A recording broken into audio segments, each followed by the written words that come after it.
घाटवा कोयजन बाजन बाजा बजावाइब हो। छठी माई के घाटवा कोयजन बाजन बाजा बजावाइब हो। गोदिया में होई है बालकवा अर्घ देवे आइब हो। गोदिया में होई है बालकवा अर्घ देवे आइब हो।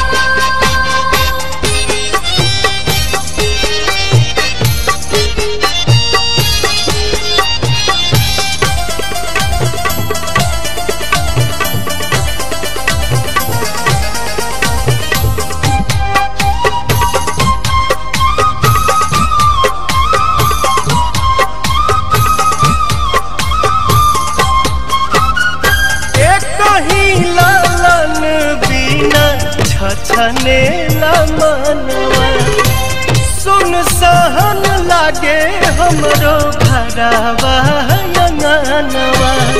पूरी जहिया दिलावा के लला सात जलसा कराइब हो। पूरी जहिया दिलावा के लला सात जलसा कराइब हो। गोदिया में होई है बालकवा कोसी भरावाइब हो। गोदिया में होई है बालकवा अर्घ देवे आइब हो। जय छठी मैया, जय छठी मैया।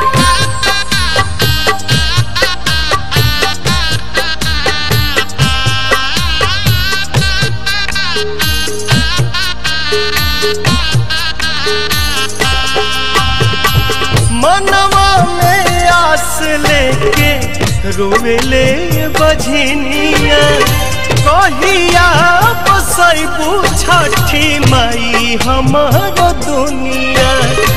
ऐसन सुनर फल पाइब त सूरज गोहराइब हो। ऐसन सुनर फल पाइब त सूरज गोहराइब हो। अरुण पवन के बोलाइब गीतिया गवाइब हो। गोदिया में होई है बालकवा अर्घ देवे आइब हो। छठी माई के घाटवा कोयजन बाजन बाजा बजावाइब हो।